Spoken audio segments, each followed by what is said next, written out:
হাল আতা আলাল ইনসানি হিনুম মিনাদ দাহরি লাম ইয়াকুন শাইআম মাযকুরা। এই বান্দা, তোদের কি এমন সময় যায় নাই রে বান্দা, যেই সময় তোমাদের নাম নেওয়ার মতো কেউ ছিল না, উল্লেখিত বস্তু হিসাবে তোমরা ছিল না? বলেন দেখি, এই জায়গার মধ্যে যতগুলো লোক আছেন, একটু জবান খুলে বলবেন 150 বছর আগে কি আমাদের কেউ চিনতো, কেউ জানতো, কেউ কি আমাদের নাম নিয়েছে? জোরে বলেন, আরো জোরে বলেন। আল্লাহ বলেন, ও বান্দা, তোমরা সবাই ছিলাম মরা, আমি আল্লাহ তাআলা জীবিত করলাম, মানে দুনিয়ায় পাঠাইলাম। এই যে দুনিয়ায় পাঠাইলাম, আল্লাহ তাআলা বলেন ফাহিয়াকুম, দুনিয়ায় পাঠাইলাম। সুম্মা ইউমীতুকুম সুম্মা ইউহয়ীকুম সুম্মা ইলাইহি তুরজাউন।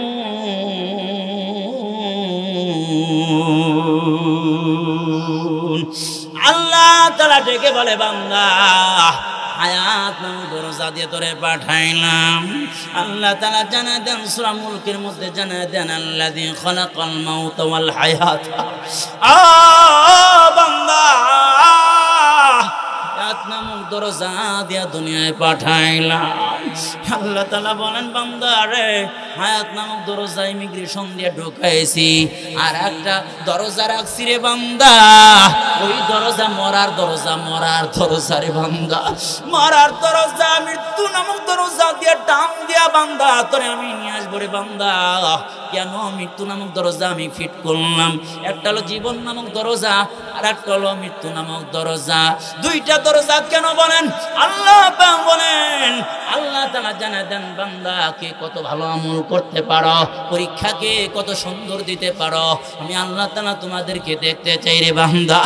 ও বান্দা রে, আমি আল্লাহ তাআলা তাদেরকে জীবিত করলাম, আবার মৃত্যু নামক দরজা দিয়ে টান দিয়ে নিয়ে আসবো, তোদেরকে রেখে দেবো। তখন আমার ভাইরা শোয়া রাখবো, তখন আরামের জায়গা কোন জায়গা? কবরের জগৎ। ওই কবরের জগৎ থেকে আমি আল্লাহ তাআলা কি করবো? ইহয়ীকুম, জীবিত করব, জীবিত কইরা তুম্মা ইলাইহি তুরজাউন।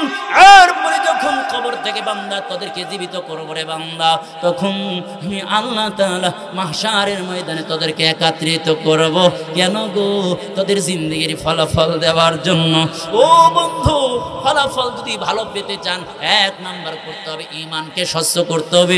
ঈমানের সাথে ভেজাল রাখা যাবে না, ঈমানের সাথে শিরক রাখা। জোরে বলেন, ঈমানের সাথে শিরক রাখা যাবে।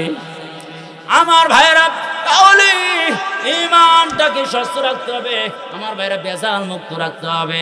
ঈমানের সাথে যদি শিরক রাখে, তাহলে আল্লাহ পছন্দ করে না, রাসূলও পছন্দ করবে না।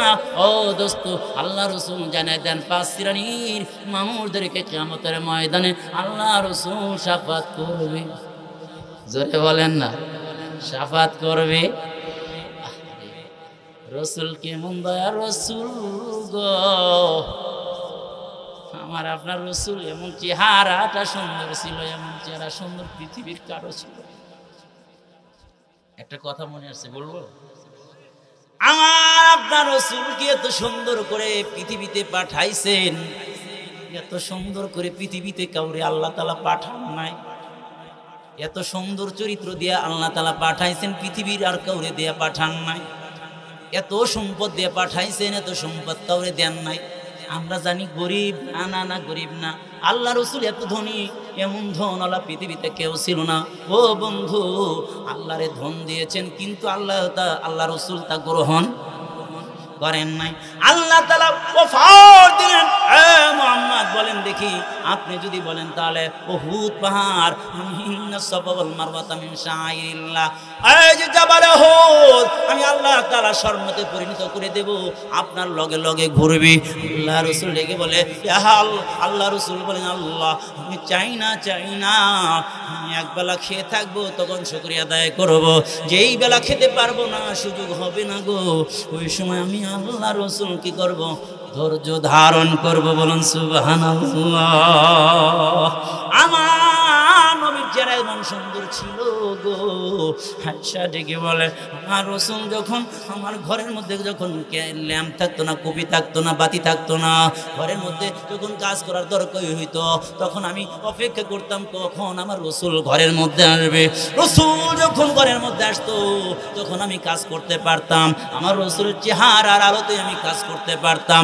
ও বন্ধু রে, ও বন্ধু, আমার আপনার নবীর চেহারা তো সুন্দর, এত মায়া চেহারা ছিল। আয়েশা সিদ্দিকা বলে এই শুনে রাখো, মিশরের মহিলারা ইউসুফকে দেখে পাগল হয়েছিল। শুনে রাখো, আমার নবীর যদি ওই সমস্ত মিশরের মহিলারা দেখতো শুধু পাগলই না, বরং ওরা কি করতো নিজেদের গলা কেটে ফেলতো, ওরা টেরও পাইতো না কখন গলা কেটে গেছে। সুবহানাল্লাহ। আয়েশা ডেকে বলি একদিন আমার হাতে থেকে কাজ করতে গিয়া এটা সুইটা পড়ে গেল, ল্যাম্প নাই, কুতি নাই, কুপি নাই, বাতি নাই, আমি কি করব? তখন আমি কি করলাম, রাসূল ইশার নামাজ পড়ে ঘরের মধ্যে ঢুকবে অপেক্ষা করতে থাকলাম। আল্লাহ রাসূল ঘরের মধ্যে যখন ঢুকলো আমি এবার তাকায় তাকায় খুঁজে খুঁজে আমি সুইটা বের করলাম। সুবহানাল্লাহ। আয়েশা বলেন লানা শামসুন ওয়ালিল্লাহ ফাকে শামসু ওয়া শামসি আফদালু শামসিস সামাই ফা ইন্না শামসা তাতলু বাদাল ফাজরি ফা ইন্না শামসা তাতলু বাদাল ফাজরি ওয়া শামসি তাতলু বাদাল ইশাই ওয়া তাতলু ওয়া শামসি তাতলু বাদাল ইশাই। আল্লাহু আকবার। আরো জোরে বলেন আল্লাহু আকবার। আয়েশা বলে ও পৃথিবীর মানুষরা রে, আকাশের মধ্যে তাকালে একটা কি পাওয়া যায়, সূর্য দেখা যায়। সূর্যটা উদিত হয় ফজরের পরে। আল্লাহ তাআলা আমারে একটা চাঁদ আর সূর্য দিয়েছেন, ওই সূর্যটা উদিত করে দেন আল্লাহ ইশারের পরে। আমার ভাইরা, হযরতে আনাস মসজিদ থেকে বের হইয়া রাসূলের খোঁজ করতে আরম্ভ করলেন। রাসূল কোথায় আছে গো? তাকায় দেখে পাহাড়ের পাদদেশে ইয়াখুদুল আহজার, রাসূল পাথরগুলো ঢুকাইতেছে। হযরতে আনাস ডেকে বলেন খাদামতুন নবী সাল্লাল্লাহু আলাইহি সাল্লাম আশারা সানাত, আমি আল্লাহ রাসূলের খেদমত করেছি 1 বছর নয়, 2 বছর নয়, 10 বছর পর্যন্ত রাসূলের খেদমত করেছি। আল্লাহ রাসূল কোনোদিন বলেন নাই লিমা সানাত, এই কাজটা কেন করলা, লিমা লাম তাসনা, এই কাজটা কেন করো নাই। জীবনে কোনোদিন রাসূল ডেকে কোনোদিন আনাসকে এই কথা বলেন নাই। আনাস ডেকে বলি আল্লাহ রাসূলকে দেখলাম হযরতে মুহাম্মদ আরবি পাথরগুলো ঠুকাইতেছেন আস্তে আস্তে। আনাস ডেকে বলে হে রাসূলুল্লাহ, পাথর কেন ঠুকার? আল্লাহ রাসূল চোখের পানি ছেড়ে দিয়ে ডেকে বলে আনাস রে, জানো না আমার পেটের মধ্যে ক্ষুধার যন্ত্রণার কারণে কয়েকদিন যাবত খাবার নাই, ক্ষুধার যন্ত্রণার কারণে পেটের মধ্যে যেন আগুন ধরে গেছে। আমি কি করব? পাথরগুলো, ঠান্ডা পাথরগুলো যদি আমি পাথর এরকম পেটের মধ্যে বাঁধি তখন আমার কোনো এরকম ঠান্ডা লাগতে থাকে, ভালো লাগতে থাকে। হযরতে আনাস কেমন আশিক ছিল রে, সঙ্গে সঙ্গে খানা বন্ধ করে দিয়েছেন। খানা বন্ধ করে দিয়ে এই সুন্নত আদায় করার জন্য ছোট ছোট পাথর এরকম পেটের মধ্যে বাঁধা আরম্ভ করেছি। বেঁধে ঘরের মধ্যে বাড়িতে যখন গেছি, আনাসের মা ডেকে বলে আহুম্মু আনাস, আনাসের মা ডেকে বলে এই আনাস রে, তালহিনা এদিকে আয়, আয়, তোর চেহারাটা কেমন মলিন দেখা যায়। পৃথিবীর কেউ না জানলে মা কিন্তু সন্তানের চেহারা দেখে বুঝতে পারবে খাবার খেয়েছে কি খায় নাই। জোরে বলে আমার ভাইরা রে, আনাসের মা ডেকে বলে আজ তুই কি খাবার খাস নাই? আনাস ডেকে বলে আমি যদি বলি খাবার খাই নাই তাহলে আরে রাসূলের ব্যাপারে প্রশ্ন উঠবে, রাসূল কি তাহলে খাবার খাওয়ায় না? আর যদি বলি খেয়েছি তাহলে মিথ্যা হয়ে যাবে। আনাস ঘরের মধ্যে ঢুকলেন, দেখান আনাস ফি বাইতিহি, আনাস ঘরের মধ্যে ঢুকে শুয়ে পড়লেন। আনাসের মা ঘরের মধ্যে গিয়ে দেখে আনাস শুয়ে পড়েছে। আনাসের চেহারার দিকে যখন তাকাইল, একটু পাঞ্জাবিটা উঠাইয়া দিল। আনাসের মা নাজারাতুম আনাসিলাহা আসি, আরে আনাসের মা আনাসের দিকে নজর করে দেখে ওর পেটের মধ্যে, পেটের সাথে অসংখ্য পাথর বাঁধা আছে।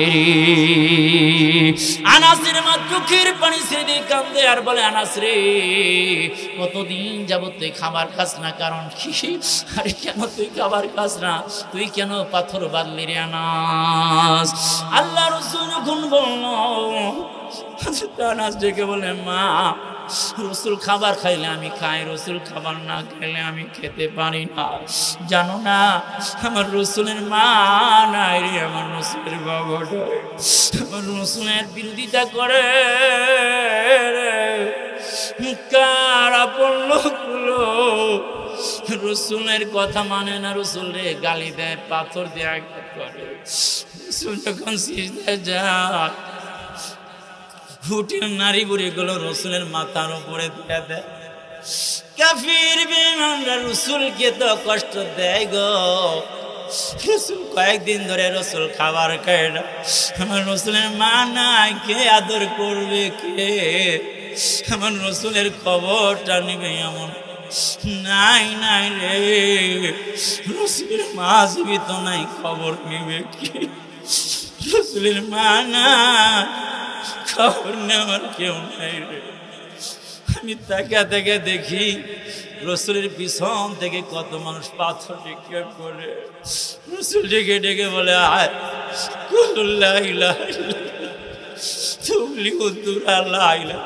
বলো তাহলে সব হইব। কিন্তু রসুল এত মায়ার নবী, এত দয়ার নবী, উম্মাদের গান্ডারি, উম্মাদ আঘাত করেছে কিন্তু আঘাত করেন না। রসুল বারবার কাছে ডেকে কুলাকুলি করে গলাটা জড়া ধরে বলে, ও উম্মাদরা, তোরা বুঝবি একটু লা ইলাহা ইল্লাল্লাহ পাঠ, তাহলে সফলতা জীবন তোরা পাবি। লা ইলাহা ইল্লাল্লাহ না বললে সফলতা তোরা পাবি না। আমার নবী, আমার দয়ার নবী, আমার মায়ার নবী গো। আমার নবীর মা নাই, বাবা নাই, দুনিয়া আসার আগে আমার নবীজির বাবাকে উঠে নিয়েছেন, বিশ্ব এতিম বানাইছেন। আল্লাহ ডেকে বলেন, নবী গো, কেন গো তোমারে আমি এতিম বানাইছি জানো না? বিশ্বের এতিমদের দরজাতে করে তুমি বুঝতে পারো, এতিমদের তুমি মায়া করতে পারো গো। আমার নবীর মতো মায়াশীল পৃথিবীর কেউ আর হতে পারে না। আমার ভাইয়েরা উম্মতের জন্য পাগল হয়ে যাবে। কিয়ামতের ময়দানে একবার হাউজে কাউসারের দিকে দৌড়াবে আমার নবী, একবার মিজানের পাল্লার দিকে দৌড়াবে আমার নবী, একবার মাকামে মাহমুদের দিকে দৌড়াবে আমার নবী, একবার দৌড়াবে মিজানে পুলসিরাতের দিকে দৌড়াবে আমার নবী। আমার নবী পাগল হয়ে যাবে যাতে কোনো এক উম্মত জাহান্নামে না যায়। ওই দিন কিয়ামতের ময়দানে আমার আপনার নবী যখন উম্মতদেরকে ডেকে ডেকে কাছে নেওয়ার চেষ্টা করবে গো, ওই সময় দেখা যাবে আমার উম্মতের সামনে, আমার রসুলের সামনে মাঝখানে বিশাল বড় একটা পর্দা পড়ে যাবে। আল্লাহ রসুলকে ডেকে বলা হবে, মুহাম্মদ গো, আপনি জানেন না সকান লিমা গায়রা বাদি, আপনি জানেন না আপনার উম্মত কি করেছে? আপনি যখন এই দিনকে কায়েম করার জন্য আপনি উহুদের ময়দানে দান মুবারক শহীদ করেছেন, আপনার উম্মতরা কি করেছে না বুঝে আঘাত করে আপনাকে গর্তের মধ্যে ফেলে দিয়েছিল। কি করে উহুদের ময়দানে আপনি দান মুবারক শহীদ করে দিয়েছে, দাঁতটা ভেঙে গেছে, আরে দুইটা লোহার করা নবীজির মাথার মধ্যে ঢুকে গেছে। আমার ভাইয়েরা, এই নবীর দাঁত ভাঙা দিন কায়েম করার জন্য কত না কষ্ট করেছে। এই দিনের ব্যাপারে যারা সচেতন থাকবে না, কিয়ামতের ময়দানে আল্লাহ রসুলের শাফাআত তোমাদের নসিব হবে না। এই জন্য রসুল বলেন 5 শ্রেণীর মানুষদেরকে আল্লাহ রসুল শাফাআত করবে না। 1 নাম্বার হলো মুশরিক, মুশরিকুন। এক নাম্বার যারা শিরিক করবে ওদেরকে আল্লাহ রাসূল কিয়ামতের ময়দানে সুপারিশ করবে না। আমার ভাইরা কথাটা একটু রেখে আসছি, কথাটা একটু বলে দিই, আমি আমার ভাইরা মূল আলোচনার দিয়ে যাবো রে ভাই।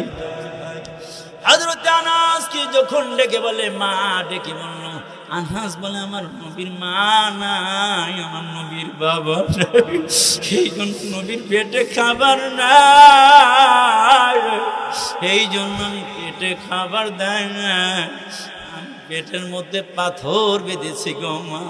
এবার কয়েকটা খেজুর আর পানি দিয়া আনাসের মা আনাসকে বলে খা, আর দেরি করিস না, যা যা নবী মোহাম্মদ রে, দিনের নবী মোহাম্মদ রে দাওয়াত দিয়াই খাওয়ার জন্য। তবে শুনে যা,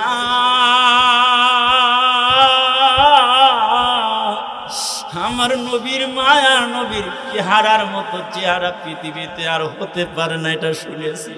আজকে আমি পরীক্ষা করব বাস্তবে কি আমার নবী সব চাইতে সুন্দর কিনা, এটা আমি দেখব। এই জন্য আনাস রে যা, নবী মোহাম্মদ রে খাবারের জন্য বলবি, ইশারের পরে যেন আসে, দিনে যেন না আসে। আনাস তোর এক দূরে মোহাম্মদ আরবির কাছে চলে গেছে, ইয়া রাসূলুল্লাহ, ইয়া হাবিবাল্লাহ, আপনারই দাওয়াত দিছি, খাওয়ার দাওয়াত। আল্লাহ রাসূল বলে থামো থামো, তোমার একটা কথা বলি, আজকে আগামীকাল তোমাদের বাড়িতে দাওয়াত ঠিক আছে, তবে দিনের বেলায় যাব না, রাত্রিতে যাব। বলেন সুবহানাল্লাহ। আনাস ডেকে বলে, আমার মা বলেছে রাত্রিতে আসার জন্য। আমার মার কথাটা আমি রসুলের দরবারে ব্যক্ত করিনি, কিভাবে রসুল বুঝতে পারলো? রসুল আগে শর্ত দিলেন রাত্রে যাবে। আমার মায়েরা, আল্লাহ তাআলা বিনা নেটওয়ার্কে, বিনা মোবাইলে মেসেজ পাঠাইয়া দিয়া আল্লাহ তাআলা জানা দেন, নবী গো আপনারে আনাসের মা আপনারে পরীক্ষা করতে চায়, দেখতে চায়, এই জন্য আপনি দিনে যেতে পারবেন না, রাত্রিতে যাবেন। সুবহানাল্লাহ। আনাসের মা যেই কথাটা বলেছে, পরের দিন রাত্রিতে গেছেন। আনাসের মা ডেকে বলে, আনাস একটু আমার সামনে দাঁড়ায় যা। আনাস দাঁড়ায় গেছে, আনাসের কাঁধের উপরে আনাসের মা থুতনি বরফটা রেখে দিছে, রেখে একটু তাকা তাকা দেখে, নাজারাতুম আনাস ইলার রাসূলি সাল্লাল্লাহু আলাইহি ওয়াসাল্লাম মাররাতান ওয়া ইলাল কামারি মাররাতান। একবার আনাসের মা রাসূলের চেহারার দিকে তাকায়, আর একবার আকাশের চাঁদের দিকে তাকায়। একবার রাসূলের দিকে চেহারার দিকে তাকায়, আর একবার চাঁদের দিকে তাকায়।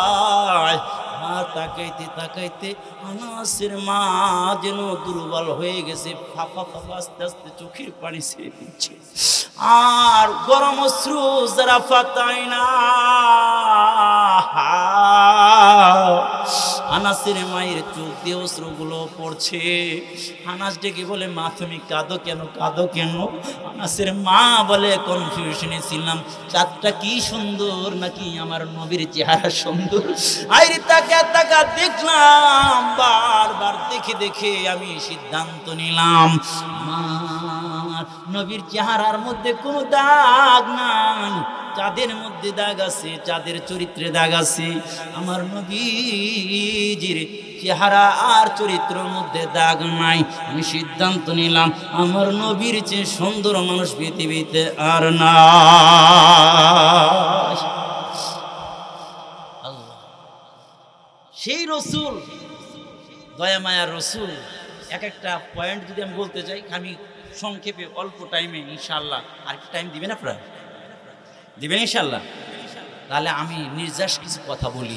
আল্লাহ রসুল বলেন 5 শ্রেণীর মানুষকে শাফাত করবেন। 1 নম্বর বলেন, আমি বলেছি কিন্তু, এই ভাইয়া এই মাঝখানে, আমি কিন্তু মেহমান, আপনারা কথা বলেন, মেজবান, আমি মেহমান, আপনারা দাওয়াত দিয়ে নিয়েছেন, আপনাদের বাড়িতে আমরা আসছি, আপনাদের এলাকায় আসছি। আর যদি আপনি যান গা, তাহলে মেহমান কি করবো? বুঝেন না কথা? তাহলে যাইতে দিব না, কিন্তু এখানে রশি নাই, বিনা রশিতে বাইরে রাখতে হবে, বুঝেন এই কথা? সাবধান। আল্লাহু আকবার বলেন, আরো জোরে আল্লাহু আকবার। আমরা তো কেউ শিরক করি না, তাহলে সমস্যা কি? শিরক করেন না। শিরক এবার একটু সংজ্ঞা দিয়ে, শিরক কারে বলে? রসুল জীবিতকারী, মৃত্যু দানকারী, রিজিক দাতা, অসুখ দাতা, অসুখে সুস্থকারী, সব কিছু করেনেওয়ালা জাতকে, এর সাথে অন্যকে সমকক্ষ মানা, অন্যও সুস্থ করতে পারে, অন্যও ছেলে দিতে পারে, অন্যও মারতে পারে, অন্যও জীবিত করতে পারে, এই বিশ্বাস করার নাম হলো শিরক। কিছু শিরক আছে দেখেন, 3টা মেয়ে হয়েছে, মা এবার গেছে মাঝে বিয়ে করে, 3টা মেয়ে হয়েছে, এবার যদি পেটেরটা যদি মেয়ে হয় তাহলে তো উপায় নাই। বাবা একটু নজর দেন, বোঝেন এই কথা? এই যে শিরক আসেন না আল্লাহ। তাহলে আমরা কিছু শিরক করি, এটা তাহলে বলি। আনকমন কয়টা শিরকের কথা বলি যেগুলো শোনেন নাই। আমরা বলি পূজার সময় বৃষ্টি হয়, বলে কি বলে না? আপনি এলাকায় বলে না? না কি বলে? পূজার সময় পূজায় কি বৃষ্টি দেয় না বৃষ্টি আল্লাহ দেয়?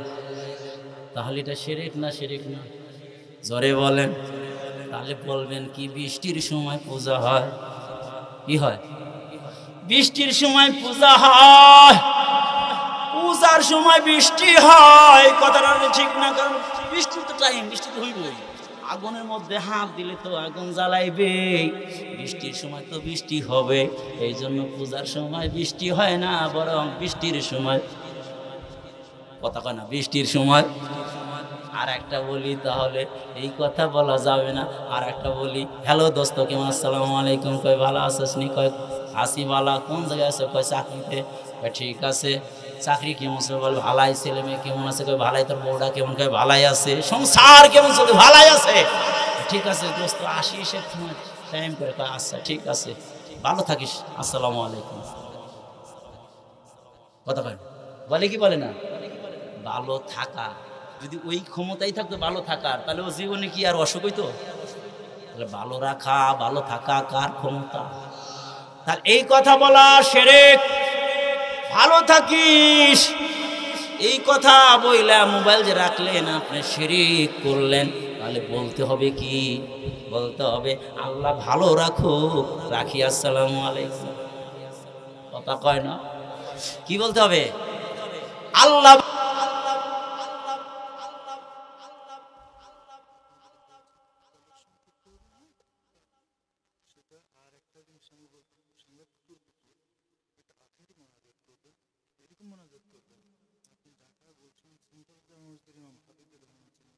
হ্যাঁ,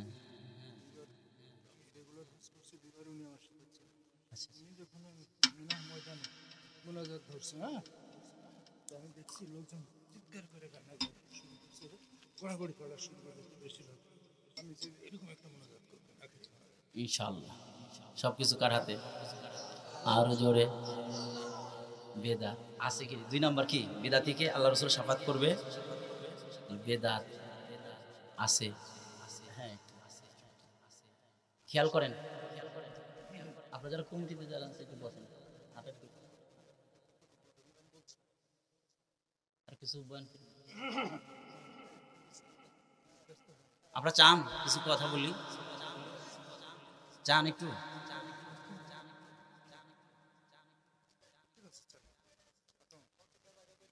শোনেন, আমি কিন্তু ওয়াজটা কেবল শুরু করতেছি, বোঝেন নাই? এত গুছাইলেন, আমি তো ঢুকতেছি। আচ্ছা ঠিক আছে, অতক্ষণ আমার তো প্রতিদিন প্রোগ্রাম পর্যন্ত নেই, আমার তো কণ্ঠ ব্যথা করতেছে। এখন যতটুকু চাই, কারণ একটু একটা পর্যায়ে তো যাইতে হবে। কেবল 5টা বিষয় শুরু করলাম। 1 নাম্বার, মুশরিকদেরকে সে কি করবে না। 2 নাম্বার, রসুলের রোজায় যারা গেছেন দেখছেন, রসুলের রোজায় আগরবাতি আছে, মোমবাতি, টাকা দান করে। তাহলে আমাদের দেশে যারা মোমবাতি, আগরবাতি, টাকা পয়সা দান করতেছে, এটা কি? কথা কয় না, এটা বেদাত। এটা কি বেদাত?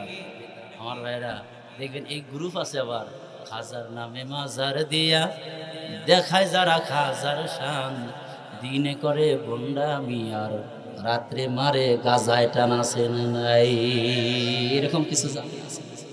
দাড়ি টুপি নাই কদের, আছে কিছু চুল, নাম দিয়েছে ওরা আবার আশেকে রাসূল। জোরে বলেন ঠিক কি ঠিক না?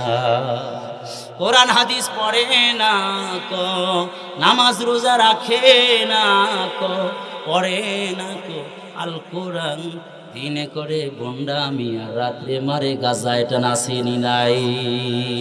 ওরা আবার দেখবেন কর্ম করে এই সমস্ত কথা কিভাবে কয়, কিরামান কাতিবিন রোজ হাশরের দিন আল্লাহর কাছে যদি করে অভিযোগ, আমি বলবো দুনিয়ায় ছিলাম ল্যাংটা বাবার লোক। কার লোক ছিল? এই ল্যাংটা থাকে দুই শ্রেণীর মানুষ, একটা হলো ছোট বাচ্চা, বোঝে না এই জন্য ল্যাংটা থাকে, আর একটা হলো যাদের জ্ঞান মস্তিষ্ক ঠিক নাই, পাগলের দল, এরাই হলো ল্যাংটা থাকে। তাহলে বোঝা গেল ওরা যারা খাজার নাম দিয়া আমার ভাইয়েরা রাসূলের আদর্শ মানতে চায় না, ওরা হলো পাগলের দল। জোরে বলেন ঠিক কি ঠিক না? তাহলে 2 নাম্বার হলো বেদাত, 3 নাম্বার হলো আল হাকিমুজ জালিম। জালেম বাদশাকে রাসূল কি করবে না? শাফাত করবে।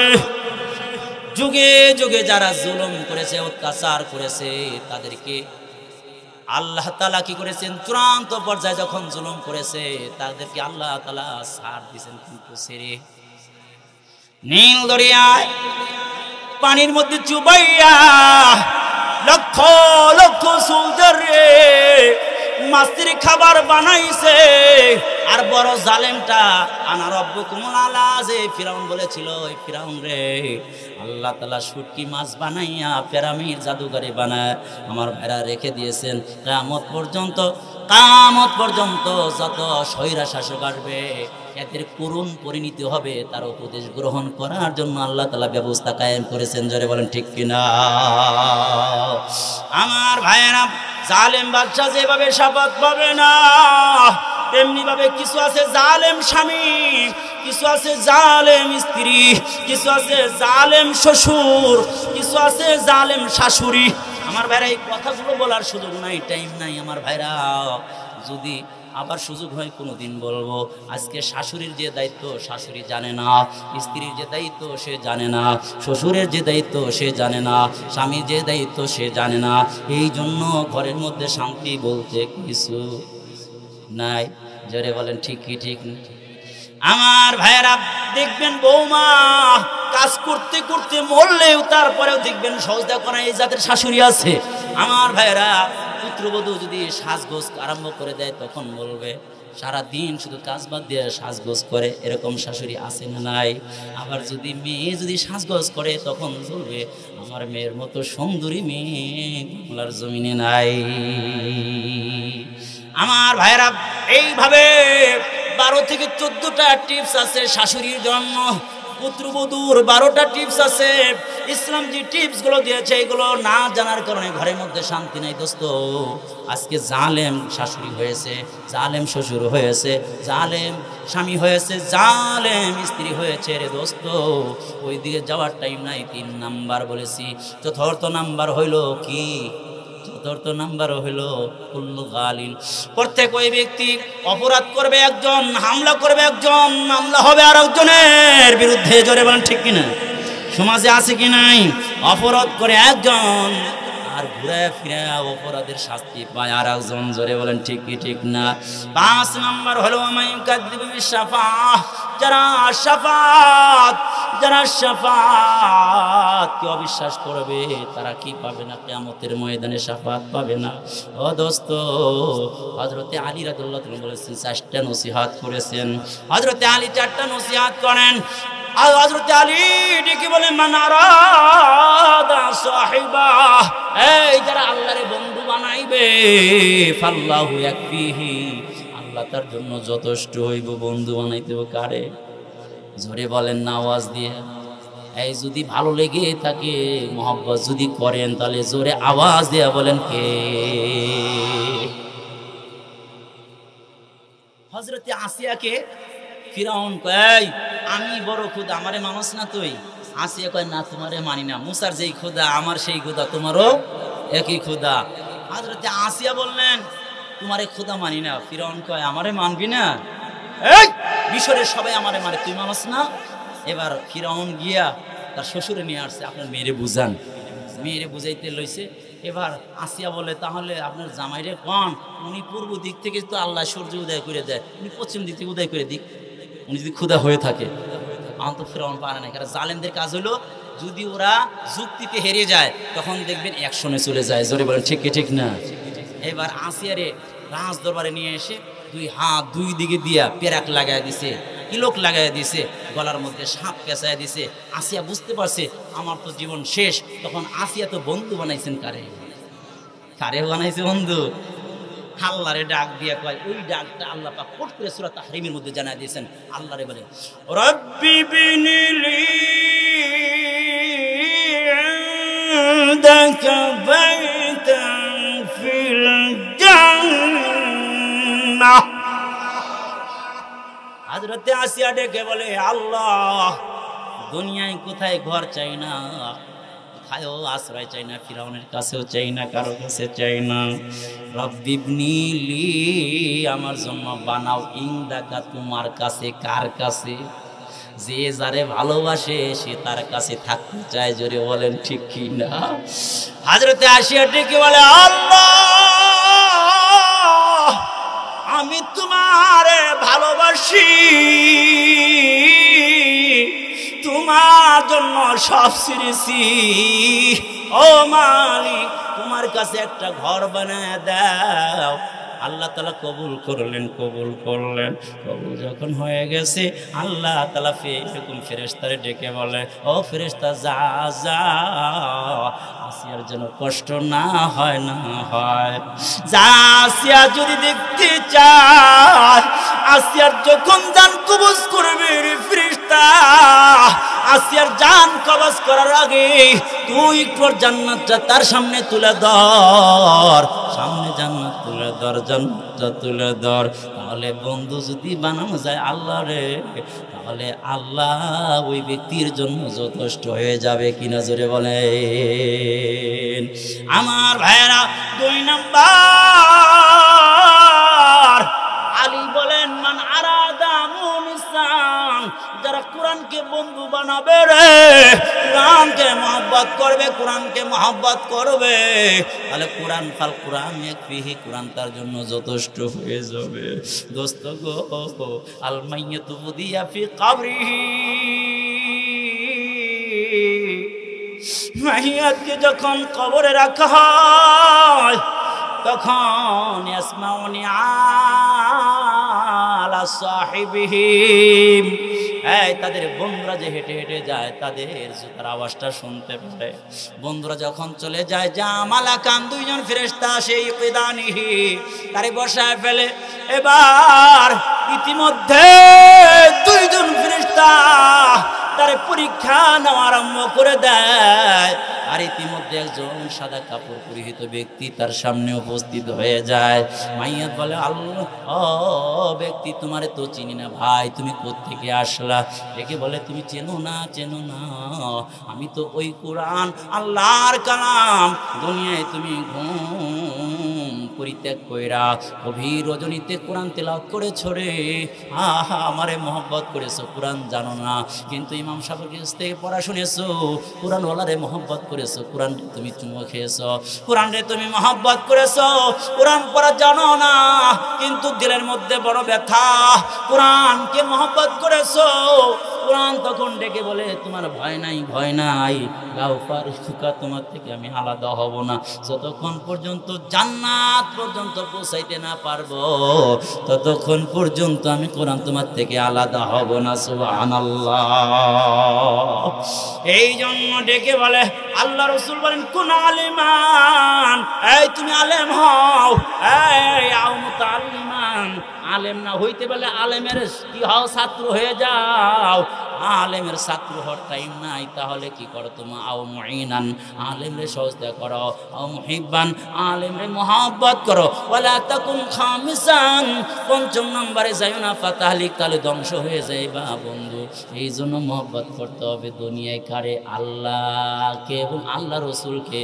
আর রসুল তো নাই দুনিয়ায়, জিন্দা নায়েবে নবী আছে, ওলামায়ে কিরাম। জোরে বলেন ঠিক কি ঠিক না? আমার ভাইয়েরা, এই জন্য বলবো দোস্ত, কুরআনকে মহব্বত করো, কুরআনওয়ালাদেরকে মহব্বত করো। কুরআন যাদের সিনার মধ্যে আছে ওরা অনেক জ্ঞানী, আমরা মনে করি ওদের জ্ঞান নাই। তুমি জানো না কুরআনওয়ালাদের কত জ্ঞান। তোমাদের জ্ঞান যেখানে শেষ, কুরআনওয়ালাদের জ্ঞান সেখান থেকে শুরু। জোরে বলেন ঠিকই ঠিক না? আমার ভাইয়েরা, একজন বিবাহ করে, আমাদের আপনাদের দেশে আসে না, বিবাহ করে বিদেশ যায়, হ্যাঁ, বিদেশ করে বিবাহ করে বিদেশ চলে গেছে। এখন ইতিমধ্যে কয়েক মাস পরেই বাচ্চা আসছে দুনিয়ায়। এখন একটু যখন হাঁটা শুরু করছে, বিদেশ থেকে ফোন করে বলে, এই আমার ছেলেরে কেজি স্কুলে পাঠাবি। ঠিক আছে, কেজি স্কুলে পড়ার আমি বিরোধিতা করি না, তবে আগে যেটা শিক্ষা দিতে হবে সেটা কি? কোরআন শিখে দিতে, নামাজ শিখে দিতে হবে। হ্যাঁ, এখন তো তা শিক্ষা দিবে না, কিন্তু বিবাহ যে করেছে হাজী সাহেবের মেয়ে, আর সে বলছে ঠিক, কিন্তু আগে পাঠাইছে নুরানি মাদ্রাসায়। কই পাঠাইছে? নুরানি মাদ্রাসায় পাঠাইছে। এখন বিদেশ থেকে কয়েক বছর পরে যখন আসছে, ছেলে তো একটু বড় হয়ে গেছে, 8 বছর হয়ে গেছে, এখন নাজেরা পড়ে। এত দেখে তো আর পাক্কা হুজুর, এত আগের থেকে হুজুর দেখতে পারে না। কিছু লোক আছে না, হুজুর কোনো ক্ষতি করে নাই, তারপর দেখবেন কিছু লোক আছে হুজুর দেখতে পারে না। চায়ের কেতলি আর অন্য জায়গা নিয়ে আমার মাথায় যাইতে ধরবেন, দেখবেন চায়ের কেতলি গরম হয়ে গেছে। আছে কি নাই? এই জাতির লোক মুনাফিক হয়ে কিয়ামত দিন উঠবে। কারণ উলামায়ে কিরাম কখনো কারো শত্রু না। উলামায়ে কিরাম যারা খাঁটি আলেম, তারা চায় কিভাবে উম্মতরা সঠিক রাস্তা পায়, কিভাবে জাহান্নামের রাস্তা থেকে জান্নাতের রাস্তা দেখানো যায়, এটা সবসময় চেষ্টা করে। এই জন্য তোমার রাগ হওয়ার কি আছে? আলেমদের সাথে রাগ। এখন আইসা তো দেখি তো পাক্কা হুজুর। আইসা বিদেশ থেকে আইসা শার্ট প্যান্ট কিনে নিয়ে আসছে, শার্ট প্যান্ট কিনে নিয়ে পরায়া, শার্ট প্যান্ট কিনে লিখিব, তাও তো ছোট বাচ্চা, তো মুক্ত হয়ে পড়ছে। কোনো জিনিস পরে গেলে সেটা কি করতে হবে? ধুয়ে মুছে খাইতে হবে, বুঝলেন? সন্ন্যত শিখছে, হুজুর শিখাইছে। এখন নানার বাড়িতে রওনা দিছে বিবিকে সহ রওনা দিলে রাস্তার মধ্যে ছোট ছোট বাচ্চারা বলবে, বাবা এটা কিনে দাও, এটা কিনে দাও।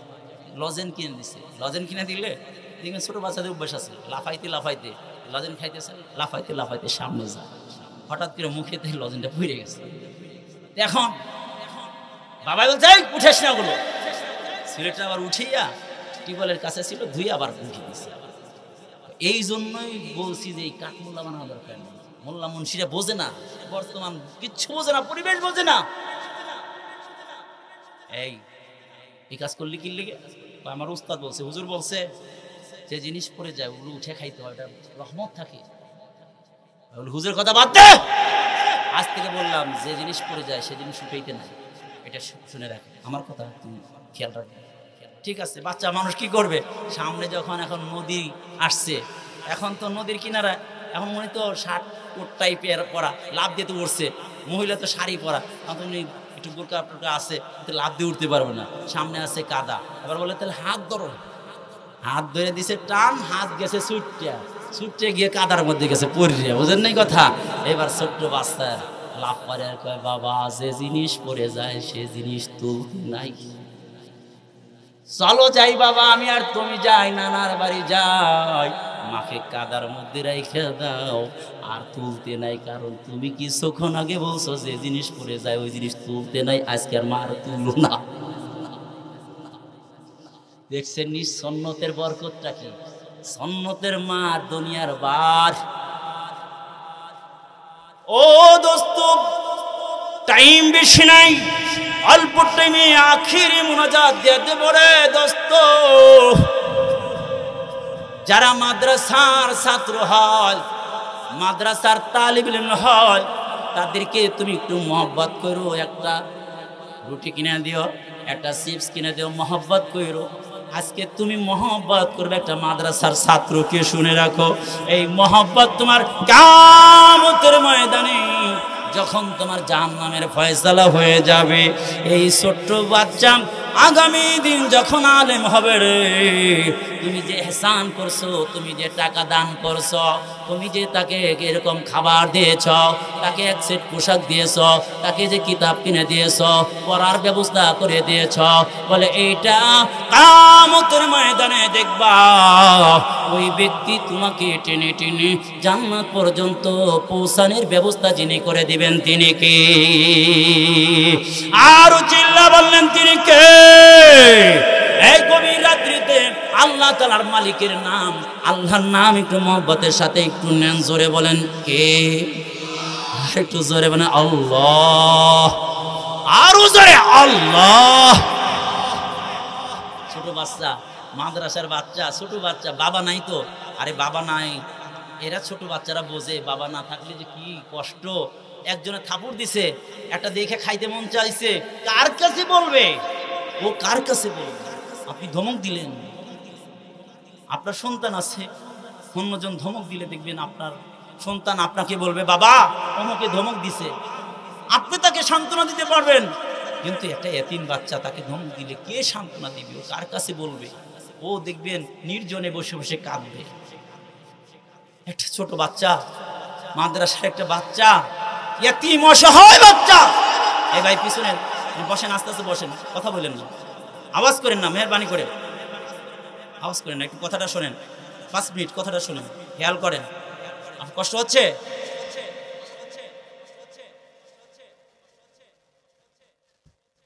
আমি সবাই আওয়াজ বন্ধ করতে বলছি, একটু আওয়াজ বন্ধ করেন, সবাই একটু তাকবীর দেন, লিল্লাহি তাকবীর। মিয়া গোপা এর কি বলে এরা, গোয়াল মারি না, ফরিদপুর গোয়ালবাড়ি, ফরিদপুরের লোক, মিয়া জজবাত অন্যরকম। শামসুল হক ফরিদপুর রহমতুল্লাহ দেশের মানুষ, আরে জগৎ বিখ্যাত আল্লাহর ওলি, আল্লাহর ওলির দেশের মানুষ। এই দেশের মানুষ কি দুর্বল থাকে? এই মানে তো সাচ্চা হবে, সাচ্চা মুমিন হবে, জোরে আওয়াজ দিতে হবে লিল্লাহি তাকবীর। তাকালে আমি কি মরে নাই, জোরে দেন লিল্লাহি তাকবীর। ছোট বাচ্চা কার কাছে বলবে? ও কান্না করতেছে রাস্তার পাশে, রাস্তার পাশে এতিম বাচ্চা কান্না করতেছে। কিছু লোক দেখেন বকাইটে হলেও ভালো আছে, কিছু লোক যুবক আছে অনেকে আদর্শ নীতি নৈতিকতা ভালো, কিন্তু সঙ্গ খারাপ হওয়ার কারণে খারাপ হয়ে গেছে, এরকম আছেন। সকালবেলা হুন্ডা নিয়ে যাচ্ছে, দেখে একটা ছোট বাবু এতিম বাচ্চা কান্না করতেছে, মাদ্রাসার বাচ্চা কান্না করে দেখা হুন্ডাটা হার্ট ব্রেক করে, বাবা তুমি কান্না করতেছে কেন? কান্না করতেছি, এটা কি বলবো, আমি যেখানে বসি সেখান থেকে আমাকে ধমক দিয়ে তাড়া দেয়, আমার বলার কারো কাছে কিছু নাই। এই যে প্যান্টটা, ছোট একটা প্যান্ট, প্যান্টটাও ছিঁড়া, গেঞ্জি নাই, খাবার নাই, কে কার খোঁজ নেয়, বাবা নাই, পানি ছেড়ে দিয়েছেন, কান্না করছেন।